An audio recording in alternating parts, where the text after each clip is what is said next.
another live stream that's going to go into a series on enterprise MLOps, and I'm here with is it Maxime David? Is that correct? Yeah, Max. You can call me Max. That's Max. perfect. Okay, great. And I think where we connected earlier was you had published a really interesting uh, analysis of the startup time for Lambda. And so I'm a huge fan of AWS Lambda, but I'm also a huge fan of thinking about the future in terms of what are some optimizations that we can do for performance. And so that's how we really connected. And then I thought, hey, let's just talk a little bit about Rust in particular.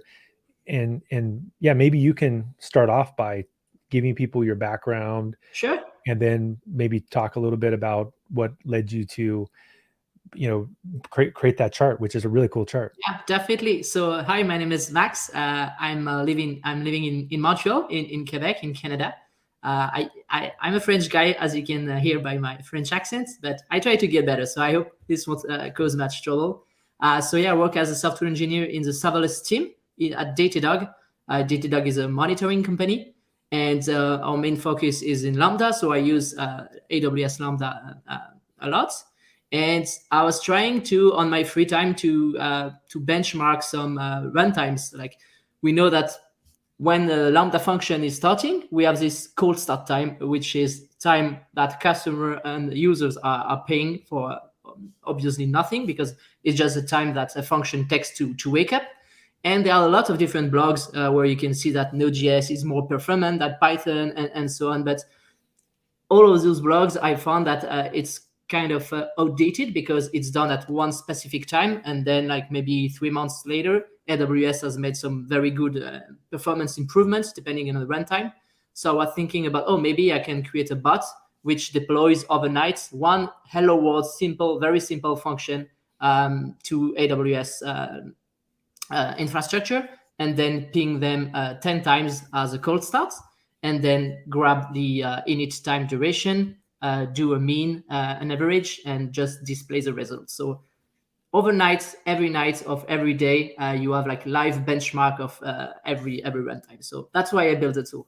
Okay. So you're even continuing to update this tool. So it's a real time, performance indicator across multiple Exactly. languages. Yeah, and someone Tim, who wrote Rust in Action, was showcasing my tool. I think on Tuesday on Twitter, and this tweet went a bit viral. So I have a lot of stars and open issue already on the repo. So they asked for support for Dart, for like Java AOT, and so maybe Quarkus and GraalVM as well. So yeah, I guess I have to update for new runtimes on a Ah, rolling basis. So that's kind of exciting. yeah. And what I'll do is when I publish this to other places, I'll put a link to to both your GitHub project, and Yeah. then also the URL where people can take a look at it. Yeah, thanks for saying that, because yeah, the main point of this project, of course, is to detect a cold start duration across all runtimes,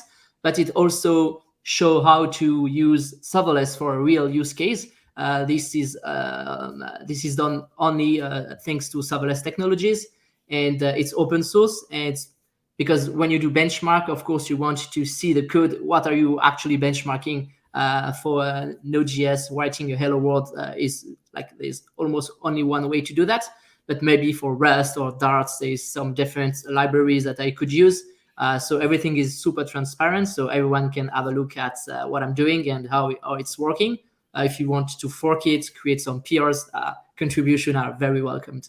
Great. And I guess what's kind of fun about with Copilot now, once you get some traction with, 3 or 4 languages, then if you want to translate, there's the Copilot Labs tool. Have you played with that? Actually, I'm more into GPT-3, but Okay. it was kind of a long run project that I've been thinking for a long time, even before joining Datadog, actually.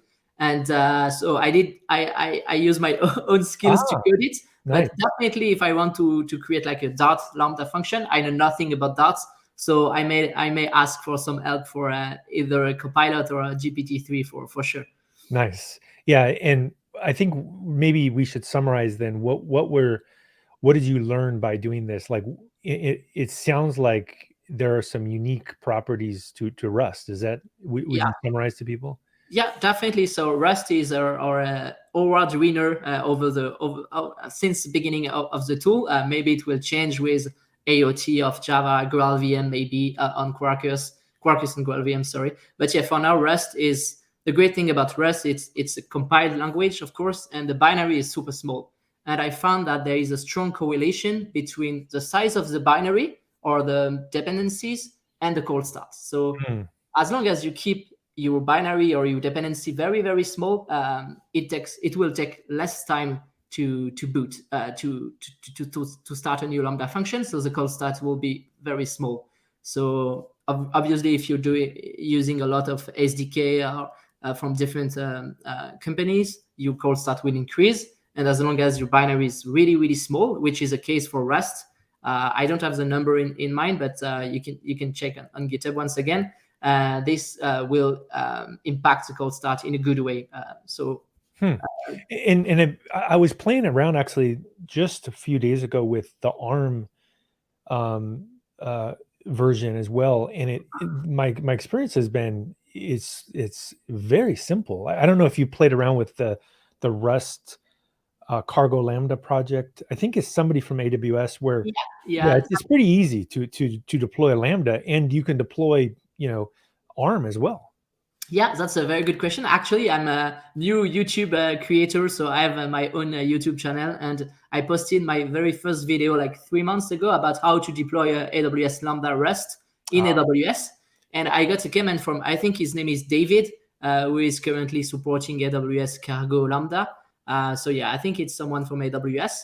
And yeah, it's really, really easy to boot a new Lambda function. You can even test it locally thanks to very, very handy commands. So yeah, this tool is great, and I've not tried deploying that with ORM, but it's definitely on my radar. I need to deploy that. And for now, the tool is only targeting US East 1, but definitely I should do that on at least one or two other regions, availability zone, just to make sure that the latency does not is not taken in account or is taken in account. I'm not sure. So maybe that benchmark would be useful as well. yeah, I had zero issues with ARM, and the other thing that's interesting about Rust is that when you deploy to AWS Lambda, the speed is just so fast. Yeah, yeah, I mean, and I think what I really wonder about is that, as someone who's used Python for decades, is that I think the idea that you should use one tool for everything, or that whatever worked in the past will work in the future, I think are very bad strategies for software engineering. I think it's important to be thoughtful about the fact that things always change. Like a really good example is the automobiles of the 1970s or the 1980s.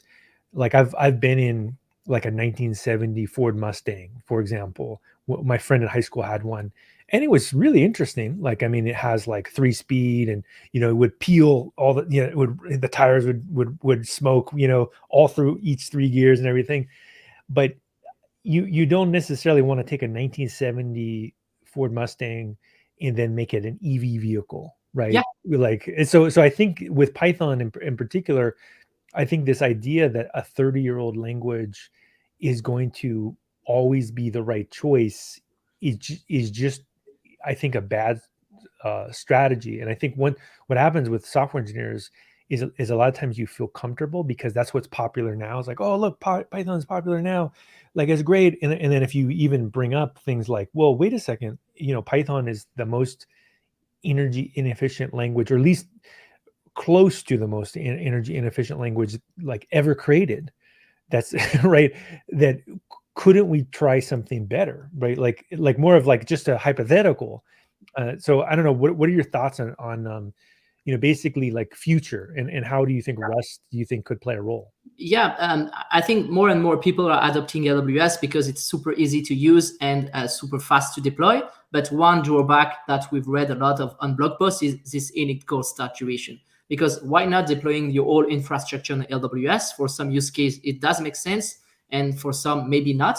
But with Rest, I believe that this inconvenience about cold start time is disappearing. So AWS Lambda is great, and Rest is great for that. And what I believe also is, if a Lambda fails, like obviously if software fails, that's not good. But it's even more true for AWS Lambda. And I believe that using Rust, which is very strongly typed, the compiler is great. You have a lot of guarantee at compile time. I think it's safer to use such language for AWS Lambda, because usually you deploy like maybe a 20 line or 30 line, maybe 100 line Lambda function, and it should be very serve only one goal. And by using like a very strong static checker to check whether or not your code is working, I believe Rust is really excelling in that. So I believe Rust is very good use case for AWS Lambda. And I think the tooling, we talk about AWS Cargo Lambda, sorry.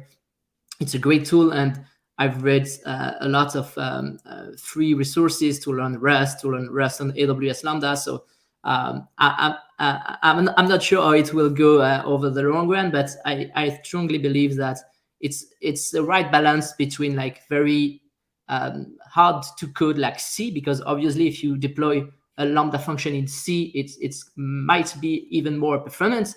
But no one wants to, not no one, but not a lot of people wants to maintain and unit test and deploy C code anymore. So I believe that Rust is a right balance between performance. It's obviously the learning curve is a bit steppier, but I believe Rust is a good choice for AWS Lambda. Yeah, I think you're right. Like, just forgetting any other domains, but that one of the things that's fascinating about AWS is that there's a new way of developing software. And if you were using, let's say, Ruby on Rails or Django or these like object relational mapper style, solutions, that they had a period of in the history where they were very, very successful. And, the author of Ruby on Rails just recently talked about, switching from AWS. And first of all, I respect the DHH quite a bit. I mean, he's runs a successful business, very talented software engineer. I like his business advice. I think a very interesting and talented and successful person. I think if you 100% listen to, but I can't always agree with 100% of everything even a talented person says. And I would say that when he talks about moving from the cloud to a physical data center, and then he showed the relational database bill, the very first thing that comes to mind is, well, do you need the relational database to be used that much?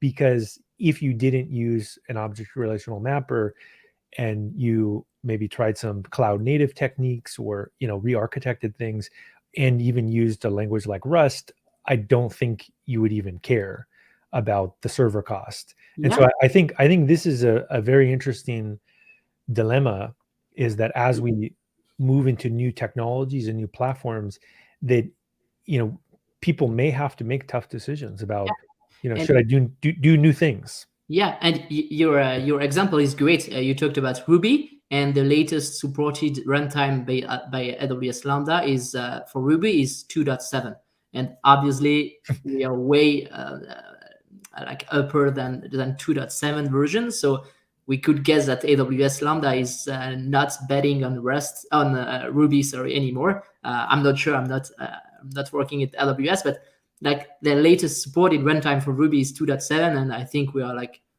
version 3. I'm not sure. I'm not a Ruby expert, but it tells a lot about what would be the strategy. And I guess I'm not saying that writing Ruby on Lambda is a bad idea, but obviously the runtime support is not up to date yet, and it makes more sense maybe to switch to a compiled and very performance language. Of course, it depends on the use case. If you don't need that performance, maybe there is no way no need to do that. But if you're looking for a strong performance, yeah, I would advocate for Rust. Yeah, and I think one of what you brought up earlier, one of the things that's interesting about Rust is that you know I have actually personally programmed in C, and I wrote commercial software and mostly Objective C, but I got paid. Like I got paid to develop my own applications, and I really am not a fan of C. I didn't enjoy it. Like I think it's very unpleasant. Personally, I think there's people that are obviously really good at it and they enjoy it.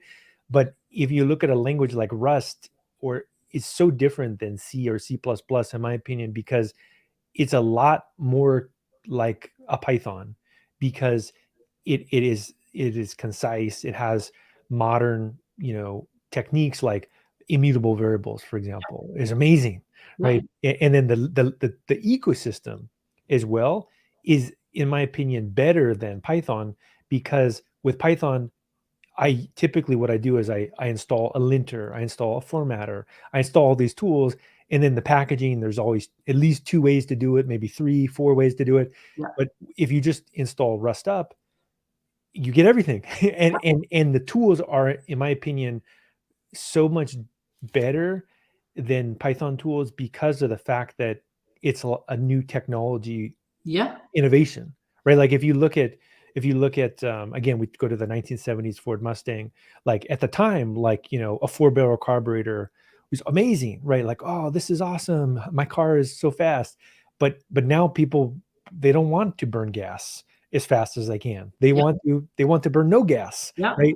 And I think it's a similar thing, is that when you use something like Rust and you realize that a lot of the problems you face in production are the packaging, the performance, and also the safety. Yeah, and speaking about safety, I believe that by learning Rust, I believe that everyone should at least learn the basic of Rust, because I feel that it makes you like a better developer because you're really understanding what's happening. I'm sure you can relate, but when we start learning Rust, like the compiler is extremely verbose. It does not let you anything. So if you like spawning a new thread and trying to pass a variable into that thread, it won't work. And then you're like, oh yeah, actually that makes sense, because it does not make sense to do that. And actually it's kind of sad to think about, oh yeah, I had to wait for maybe 10 years to actually realize what's happening downside on the stack when you create a new thread and you pass in memory, or like you really need to think about who owns what, the borrow checker, the immutability that you talked about. I think those are great concepts.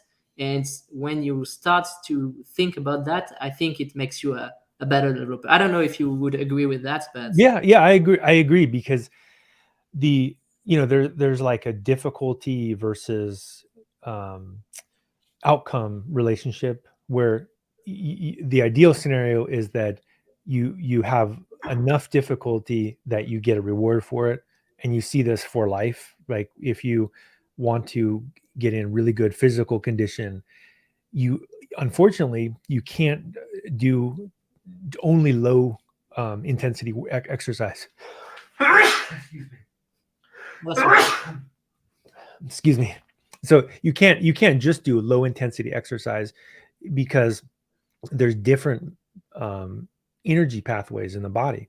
So the anaerobic pathways in your body don't get triggered if you're just walking, right? Like walking is great, but if you want to, let's say, lower your resting heart rate significantly and get benefits for, some of the anaerobic benefits of exercise, you have to actually go at close to 100%. And there's a lot of research that shows this. Same with exercise with weights. So if you lift only like 10-pound dumbbells and you're just doing lots of weights, it might be good for just flexibility or something like that, but you don't build any strength because you have to go at a high enough intensity.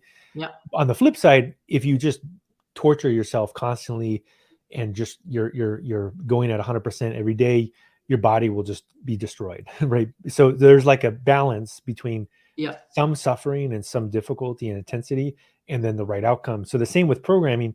You could make the argument that maybe C++ is the suffering for many people is not helpful, like for what they get out of it. Like maybe there's some people that do enjoy it, but Rust is right in the middle where you're right. Like, the compiler is telling you a lot of things that maybe initially makes you upset, but then what you realize is actually I should be upset. Yeah, exactly. This is, yeah, you could not summarize it better what I was thinking. Yeah, this is exactly it. Yeah. And another thing that's interesting is staying on the Lambda topic. One of the topics that I'm very, very interested in because of the size of the binaries of Rust is could you even replace containers for some scenarios? Because, for example, Lambda is written in Rust, Yeah. correct? Right? Like, I don't know that. yeah, it is. So Lambda is Rust. So basically, it is running the Firecracker VM, which is you can just go to GitHub and look at it, and that's it. Right? Like but the idea that you always need to use a container. I mean, there's some nice things about containers, but container adds some level of abstraction and some additional performance hits.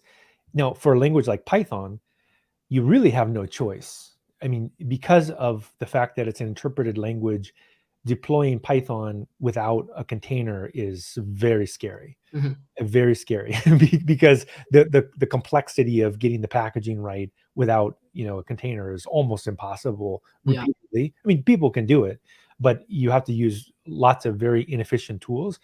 But if you think about Rust, you in many scenarios may even consider not using a container, especially with something like Lambda, because you're like, wait, I have everything in the binary. Why would I also add a container? Yeah, you would need to be very careful to the target architecture, because obviously if you build for x86 and you're running on ARM, this won't work. But yeah, beside that, I won't see any downside of using a binary.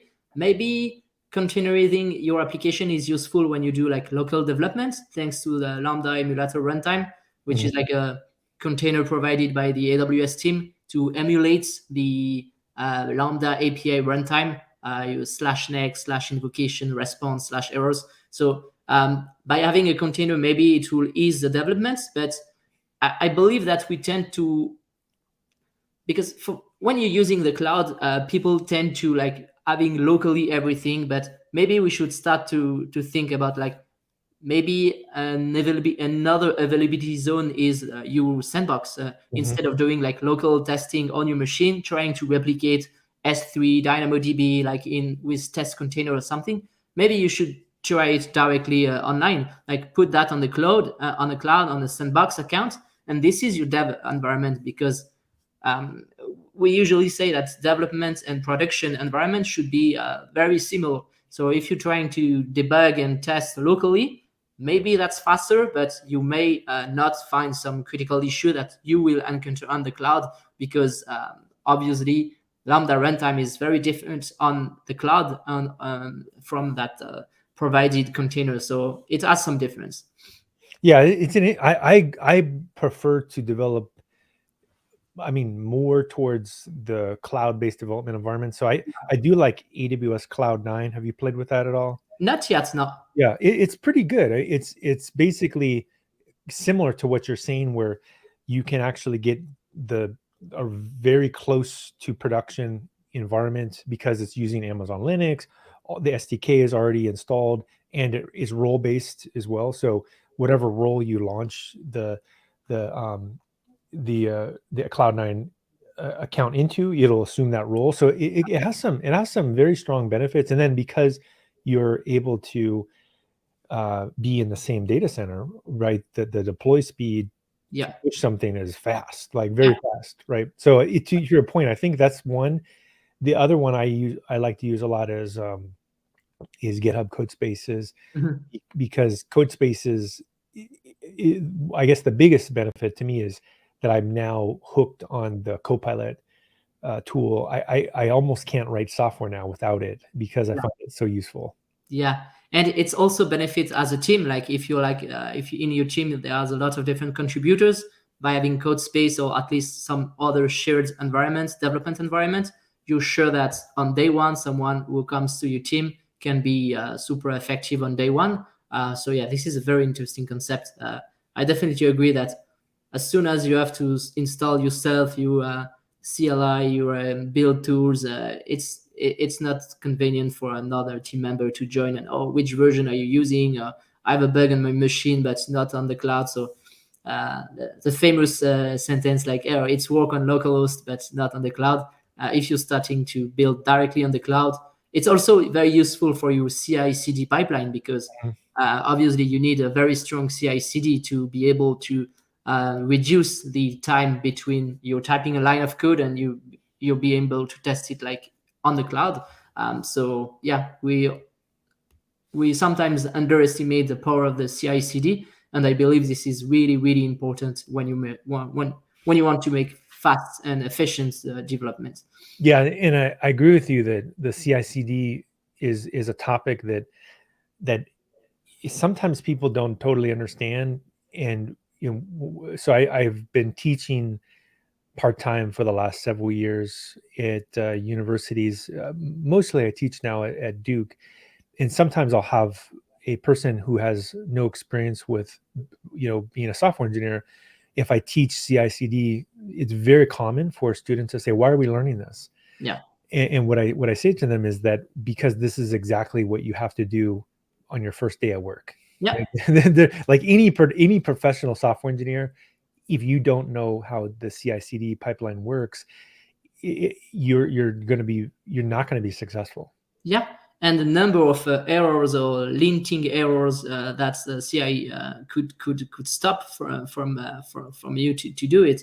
It's unbelievable the value of CI, CD of course also, but CI is yeah, you're right. It's super important. If you don't have CI and you build like locally on your machine, like upload I don't know, a layer or like a Lambda function like on the AWS UI, it definitely won't scale. So yeah, be sure. Yeah, that would be my advice. Be sure to invest on your CI and CD like as soon as possible. Like maybe if you want to try to build a AWS Lambda function in Rust, maybe start by CI/CD, write a just small hello world Lambda function with no permission, just deploy it, and once you have your CI/CD, then you can start implementing your business logic. Yeah, I agree. I mean that's the right way, and it's similar to the concept of the compiler, because that I think a lot of times people mistake progress for moving in the right direction. So if you temporarily make false progress, it feels good. Like, look, I'm programming in Python. This is wonderful. Yeah, But then to your point, like if you all of a sudden realize that, wait a second, my code, even though it runs, it's a ticking time bomb because I have redeclared variables, or I have like multi-threaded issues, or or whatever it is I have in here. And in fact, it would never pass CI/CD as yeah. well. So it looks like you're successful, but it's actually a fake success. Yeah, and if you stop your project and you resume it like 2 months later, you're like, wow, where are my source file? Like it's a 12-factor application. It's CI/CD is one of them, I guess. I hope. I'm a big fan of 12-factor. Maybe there are some more, but yeah, it's part of that, and I believe that it's a very strong base for software development. Yeah.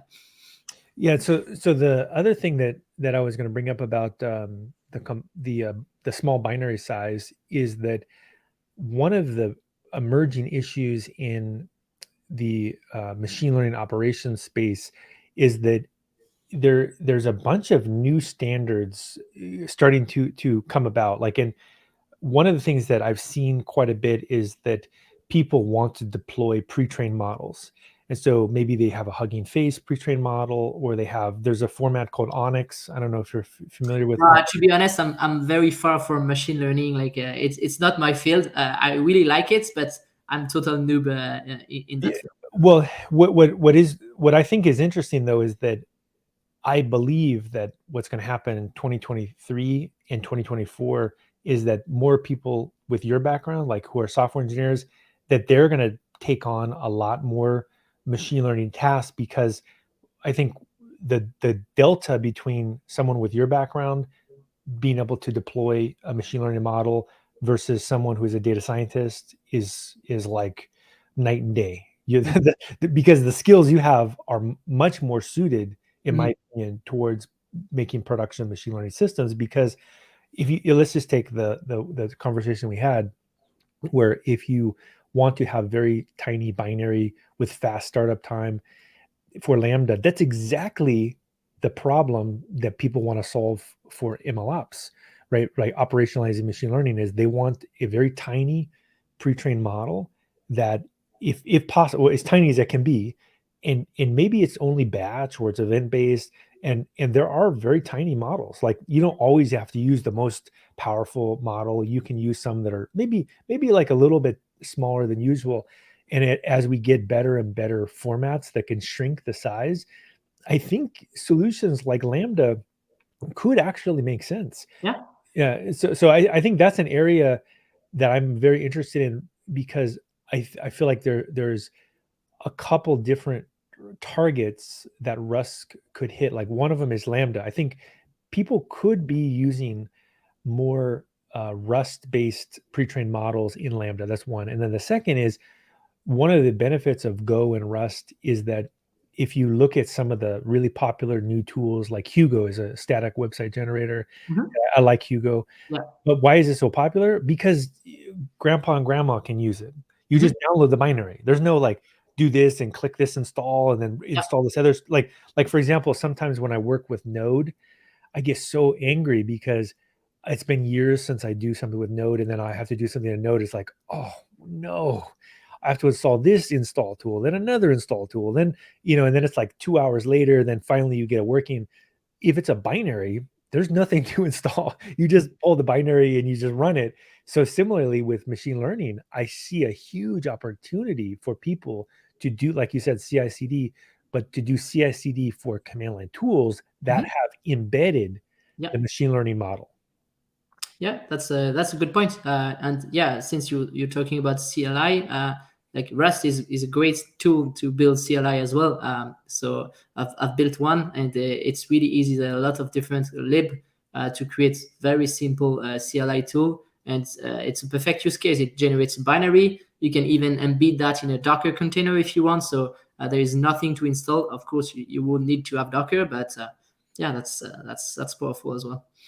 Yeah, so that and I think that's a very big difference from Node, Ruby, or Python, is that you can't just give someone, like, your CLI.js, right, or your CLI.py, unless it uses only the standard library. But if it only uses a standard library, it's almost useless. Mhm. So most of the time, people have to use an installation Mhm. tool, and there's competing installation tools. But the innovation in many ways with Go and Rust is that basically binaries are now, I think, potentially once again very popular. Like, people might go, why don't I just make binaries and just put these packages onto GitHub packages, and then that's how I share my tool. Yeah, the only downside would be a security aspect, because of course, if you have access to the source code, you can inspect it before running it. If I provide you with a binary, maybe you would be a bit hesitant by running it. So I still a big believer in open source contribution and open source world. So yeah, maybe a piece of advice: if you want to run a binary, make sure either you look at the source and you compile it yourself, just to make sure that you know what you run, because like Yeah, by that's true.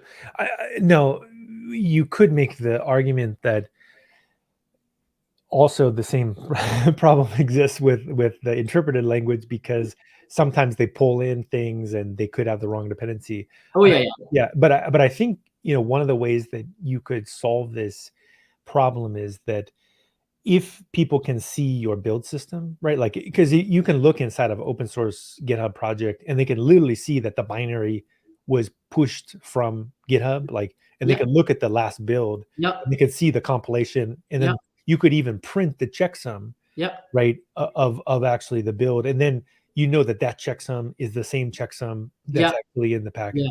Yeah. This would require to build from official Docker image and not Yeah. some fancy custom made Docker image, because obviously you could tamper with cargo or with a building tool. But yeah, I do agree. Yeah. But yeah, in general, I think there the and even for production, one of the things that I think is kind of interesting is that in the old days of Unix and Linux, there was more of a emphasis on centralized file system.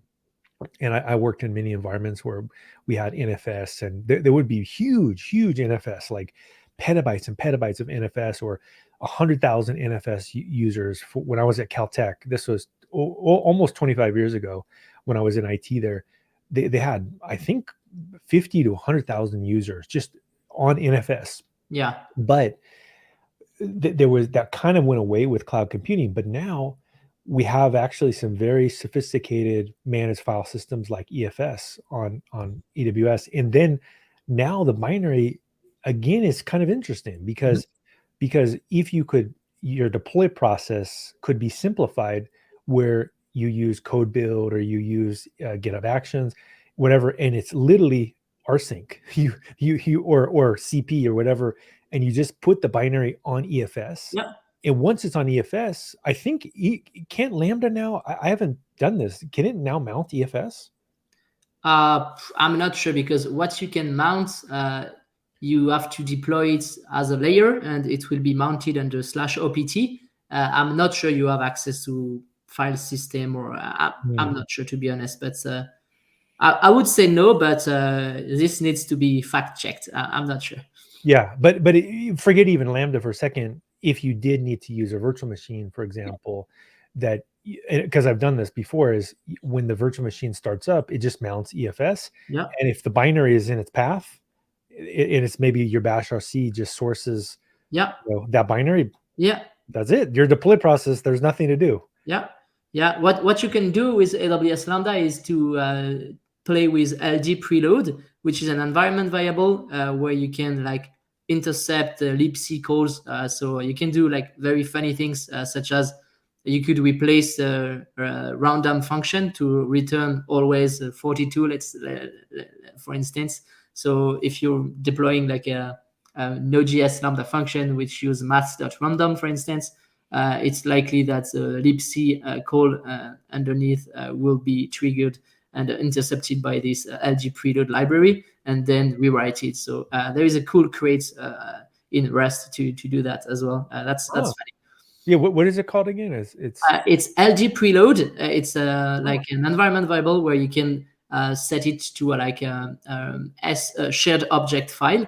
You can build that in C or in Rust, for instance, and it can intercept libc calls. So of course, if you're using Go, there will be no such things. But if you're using Node or Python, you can intercept, I don't know, like open, close, read, write, like those basic C or libc function or entry point. That's funny to do. Yeah. Wow. That sounds. Yeah. I think.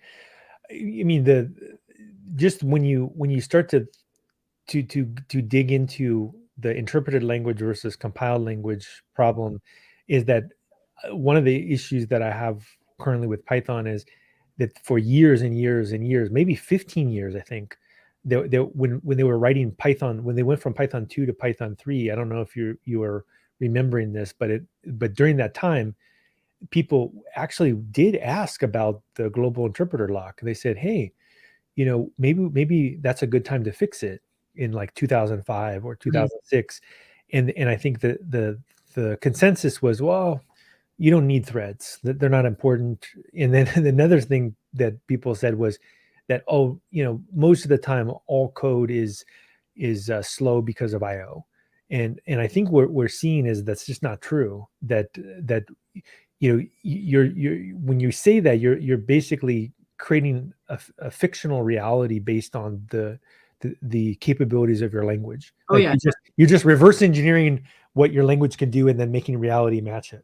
Yeah. If you're IO bounded, it means that you've done a great job while coding. But to be honest, like I've been working with profiling tools for a long time now, and usually it's due to like string manipulation, wrong data structure, like inefficient sorting methods, and invalid, useless code to be not lazy loaded, and so on. So yeah, if you are IO bounded, that's a good problem to have. I believe this is because like you've optimized everything else and now you have a new issue.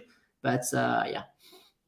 Yeah, and the other thing I think that's interesting about the Rust versus Python problem is we haven't really talked about it that much, but the energy efficiency issue, which I mean, the proxy is basically CPU time, right? Like obviously, the more CPU you use, the more energy you use, and there there are many organizations that have sustainability targets. Yeah. And I think one of the things that they could could could consider is, could they replace maybe microservices that are running in production in Python or Ruby in particular with Rust, because that would help them meet their sustainability goal.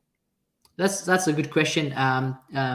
Yeah, that's very good. And the cool thing about that is sometimes companies don't see very like, it's not that they don't want to reduce footprint. Of course, they all want. But the cool thing about the cloud is you pay as you use. So it's one more one more argument to say, hey, let's try let's try to be reasonable about the resource we use. So obviously everyone should do it, but I believe that since there is money behind that, I think it's a good incentive for companies to start looking at that. Yeah, you're right. And if you look at the data engineering tools that are the new generation, there's several different iterations of data engineering tools where Hadoop for a long time was popular, but in my experience, almost no one used Hadoop, right? At companies I worked at, the Hadoop was always broken, and then people would just go into a SQL database and just fix some things. Mhm. And then the Spark revolution really was helpful because they were able to build on top of Hadoop and make it more useful. And you see, like, there's commercial products Mhm. that now that do manage Spark. But if you look at really kind of dig into the architecture, it is a very inefficient architecture, which is you have virtual machines just grinding away at, Yeah. like, sending data back and forth to, like, storage systems, and then you look at the language on top, it's going from Python down to Java, and the whole thing is seems so inefficient to me based on my experience with it. But then if you look at the newest forms of data engineering tools, a huge percentages of them are either written in Rust or written in Go. Mhm. And so I think that's another area that could be interesting for companies, is to dig into the stack and say, what tools can we replace so that we properly use the cloud? Yeah. Right? Yeah, definitely. And you're totally right. And also we didn't talk too much about that, but I believe also to review code, like for you talk about Go, but with Go, I have nothing against Go. I'm not into like runtime wars. I don't do that. But for instance, in Go, you can spawn two Go routine and write to the exact same data structure. It's very hard to detect while you're doing like code review because yeah, you can run with dash race and it could detect some potential race condition. But this is not the case for Rust. So you can compile it so the CI won't pass if you are spawning two threads trying to write to the same data structure. So I believe this is one more advantage over Go, maybe because I know Rust and Go are producing binaries, but this is why maybe I would aim towards Rust, because it might be harder to develop, but it's maybe easier to review. You have a lot of very solid static checker. You mentioned Rest Up. There is also Clippy, Cargo, FMT.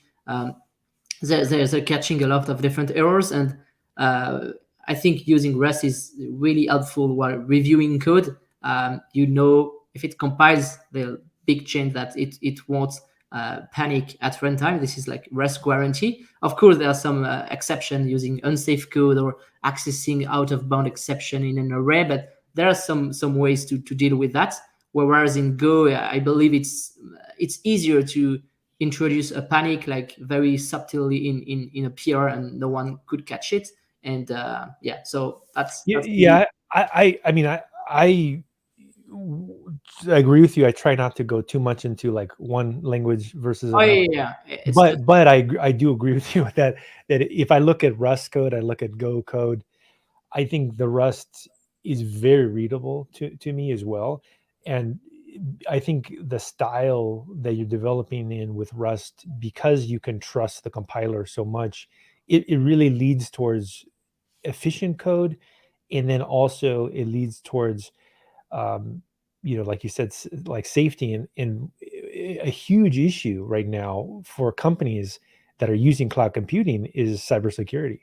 And it's almost every day you hear, a new company got hacked, and that's another reason why organizations, I think you can't just say, well, we used to do it this way, or the most popular programming language is Python. Or I hear sometimes people say, oh, well, it's not that big of a deal if your code is slow, you just mix Python and C. But it's like, well, sure, you could do that, but why don't you just use one language that has very strong cybersecurity, very strong performance, very strong, code review, like, and that's where I'm with you that the Rust is quite compelling, Mhm. and I think we're going to see many people get on board. I mean, it took me a few months to really understand, and I realized like, wow, this is a very big deal.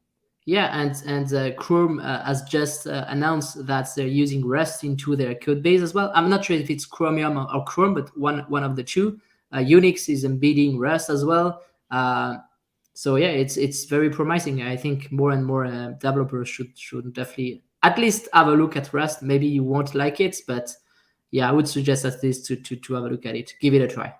Yeah, and also in terms of machine learning, one of the things I've been playing around with is that the most popular deep learning framework is PyTorch, and the bindings for Rust are very good. Oh Like, yeah, and I've been able to, use pre-trained models. I've been able to use the stable diffusion with PyTorch. I've been able to train deep learning models with Rust. I've been able to use GPU PyTorch. No difference in my opinion. I mean, cool. maybe slightly, more bleeding edge, but if somebody wanted to do high performance deep learning Yeah, and get all of the benefits of Rust, my experience has been extremely positive for PyTorch Rust. nice, cool. Well, yeah, I think we covered a lot of really cool topics. Is there anything else you wanted to share with people, or give them links to things, or other Yeah, people? yeah. If you can give the link to my new YouTube channel, I'm trying to do to showcase how you could use Rust. So, for instance, the new video will come with test container and Rust and how to really test Perfect. your different things. I've created a video about how to develop a AWS Lambda in Rust, GraphQL in Rust as well. So, yeah, I'm trying Nice. to contribute to the community and to share my Rust enthusiasm. I would say.